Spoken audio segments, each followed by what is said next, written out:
하나님 말씀 잠언 12장 11절입니다. 잠언 12장 11절.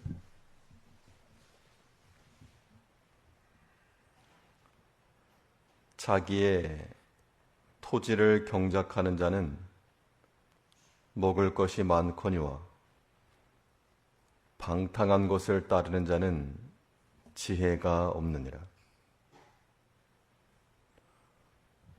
본 말씀을 통해서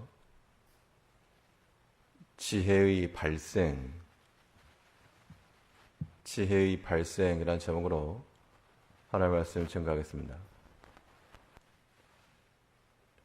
약초를 캐러 가는 사람이 산에 올라가서 아무 풀이나 뜯고 내려오는 것이 아니고 자기들이 찾고자 하는 그 약초를 만날 때까지 가서 찾고 발견하여 얻는 겁니다. 그럼 그것을 얻으려면 있는 곳까지 나가야 됩니다.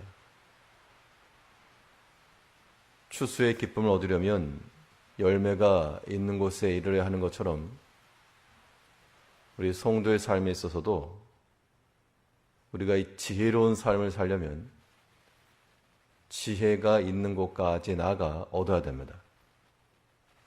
그 지혜의 원점, 시작점을 찾는 것이 중요할 것인데, 그러면 지혜가 발생할 수 있는, 지혜를 얻을 수 있는 자리가 어디인가? 본 말씀을 통해 살펴보면 먼저는 나중 것을 생각하는 마음에서 지혜를 얻을 수가 있습니다. 성실함과 부지런함에 그 나중에 어떠할 것인가? 그것을 생각하는 자들은 지혜를 얻을 수가 있고 거기서 좋은 것을 얻을 거라 그랬습니다. 본문 11절에서 자기의 토지를 경작하는 자는 먹을 것이 많거니와, 토지가 있다 그래서 저절로 풍요로워지는 것이 아니고 그 토지를 농부의 마음으로 수고하고 땀 흘려 경작할 때에 소출이 있을 것을 약속을 하고 있습니다. 성경적 원리라고 하는 것이 수고한 대로 얻을 것이 약속되었으므로 오늘날의 세대는 수고 없이 얻는 것을 지혜라고 말하나 우리는 하나님 나라의 원리를 따라 수고하기를 힘쓰고 또 땀 흘리기를 기뻐해야 됩니다. 그 결과로서 하나님이 주시는 소출을 얻는 것이지 내가 원하는 것을 골라내는 것은 또한 아닙니다. 우리가 힘써 경작을 하고 성실함과 부지런함으로 나아갈 때 그 나중 것까지 염두에 두는 자들은 거기에서 지혜를 얻는 겁니다. 또 뿐만 아니라 이번에는 게으름과 방탕함의 나중에 어떠한지를 생각할 때에도 우리가 지혜를 얻을 수가 있습니다.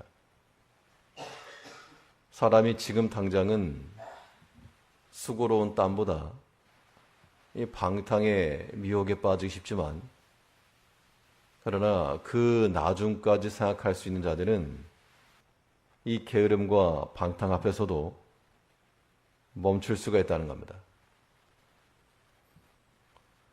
하나님께서 우리에게 경작할 수 있는 토지를 주셨다는 것은 그것이 우리의 사명이요 달란트인 겁니다. 사람마다 다 크기가 다르고 또 입지가 다른 그런 밭이라도 하나님께서 경작할 수 있는 밭을 주었으면 거기에서 힘써 일하여 수고하여 그 나중에 얻을 열매를 생각하는 자들은 그 지혜대로 행할 것이고, 그러나 그런 걸 생각지 못하고 방탕함에 나가는 자들은 소출이 없을 뿐만 아니라 또한 그가 수치를 당한다 그랬습니다. 11절 다시 보시면 자기의 토지를 경작하는 자는 먹을 것이 많거니와 방탕한 것을 따르는 자는 지혜가 없느니라. 그러니까 사람이 방탕함을 따른다는 것이 육체를 따라간다는 겁니다. 육체에 원하는 대로 즐거워하는 대로 따라가는데 그것은 곧 지혜가 아니다. 성경에서 일관적으로 말하는 것이 이 세상에서 오는 것은 하나님께로부터 오는 것이 아니므로 그걸 따라가 봐야 영원하지도 않고 곧 없어질 것이라 말하고 있으므로 우리가 이런 것들을 염두에 둬야 됩니다. 사람이 육체를 따라갈 수 있죠. 죄를 범할 수도 있을 겁니다. 그런데 그 죄의 결과가 무엇인지를 두려워하는 자들은 죄의 미혹 앞에서도 멈추는 겁니다. 이것이 지혜입니다. 요셉이 죄를 범할 수 있는 기회가 있었으나 하나님을 두려워하는 마음으로 그 앞에서 멈춘 것이 지혜였던 것처럼 이제 우리도 모든 세상의 미혹을 받을 수 있을지라도 그 세상의 마음을 빼앗기지 않고 우리 마음이 원망과 다툼으로 나가지 않고 그 앞에서 멈출 줄 아는 지혜가 필요합니다. 거기까지 나가야 됩니다. 우리가 좀 나아진 것을 생각해서 이 나의 수고로움의 땀이 어떠한 열매를 올 것인가?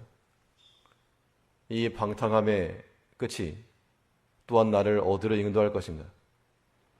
조금만 생각을 해도 분명한 길이 우리 앞에 있을 것을 우리가 알고 이 낮은 것을 생각하여서 지혜를 얻는 우리가 되어야 되겠습니다. 또 이 지혜의 삶을 살아가기 위해서 우리가 어디까지 이르러야 되겠는가? 하나님이 주셨다는 마음을 가질 때 거기에서 또한 지혜가 생기는 겁니다. 하나님이 주신 겁니다. 우리가 이것이 나만의 것이 아니다 라고 하는 생각만 가져도 사람이 지혜롭게 판단할 수가 있는 겁니다. 내 소유면 내 임의대로 처분할 수가 있지만 그게 나의 것이 아니거나 혹은 나만의 것이 아니라면 자기 마음대로 할 수가 없는 겁니다. 우리의 삶이 마치 그와 같아서 하나님께서 우리에게 주신 우리의 것이라도 이것이 나만의 것이 아님을 깨달을 때 거기에 지혜가 있는 겁니다. 분명 하나님께서는 경작할 밭을 주시면서 자기의 것이다 라고 말씀을 하고 있지만 11절에서 자기의 토지를 경작하는 자는 근데 그 토지가 처음부터 자기 것인가? 이거는 받은 겁니다. 하나님이 주셨기 때문에 경작할 수 있는 토지를 받은 것이지 태생 쪽부터 자기 것으로 들고 나는 사람이 없습니다. 하나님께서 우리에게 기회를 주시는데 경작할 수 있는 밭을 통해서 일을 해라. 그런데 그것이 곧 나만의 것이 아님을 기억을 하고 원 주인을 생각하면서 살아가야 됩니다. 하나님께서 우리에게 시간을 주시고 또한 재물을 주시기도 하고 건강을 주시기도 하는데 이게 어떻게 보면 우리가 경작할 밭이 거기 있습니다. 그런데 문제는 이것이 자기 것이라고 생각하게 되면 그 재물 나를 위해 쓰고 그 시간 얼마든지 허비할 수도 있고 내 건강, 내 육체를 따라 살아갈 수 있다. 그러나 그건 잘못된 생각입니다. 그것이 다 하나님께로부터 온 하나님의 것이다. 처음부터 그렇게 생각하게 되면 이 시간을 어찌 내가 허투루 보낼 수 있겠으며 하나님이 주신 이 기회를 어찌 세상의 것과 바꿀 수 있겠으며 그러한 지혜가 우리 가운데 나온다는 겁니다. 마땅히 그런 지혜로 우리가 살아가야 됩니다. 예수님께서 친히 말씀하시기를 이 세대 가운데서 지혜로운 청지기가 되어서 때를 따라 그 주인의 종들에게 양식을 나눠줄 자가 누구냐? 양식을 손에 놓고 있다고 해서 잘 게 아니고 청지기, 종이라는 겁니다. 그 청지기가 되어서 그 주인의 사람들, 그 주인의 식구들을 위해서 때를 따라 양식을 나눠주라 그랬습니다. 그 양식을 맡은 자라고 해서 자기 입으로만 넣을 게 아니고 함께하는 모든 사람들을 위해서 필요할 때 섬기고 나눠주라. 우리가 경작할 밭이라고 하는 것도 이겁니다.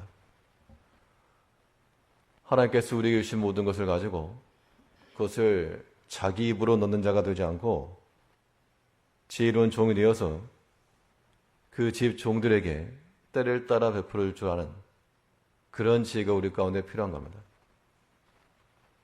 이것은 곧 하나님께서 우리에게 주신 그 경작할 밭을 통해 하나님 나라에 쌓는 보물을 삼으라는 겁니다. 결론은 이겁니다. 하나님께로 돌리는 것만이 하나님 나라에 카운트됩니다. 우리가 이 땅 가운데서 아무리 유능하게 살고 많은 외적인 일을 해도 하나님 나라의 그 바구니에 들어가지 않으면 채워지는 게 없습니다. 이제 우리는 내게 주신 것이 나의 것만이 아님을 기억을 하여서 내 외적인 것뿐만 아니라 우리 자신도 마찬가지입니다.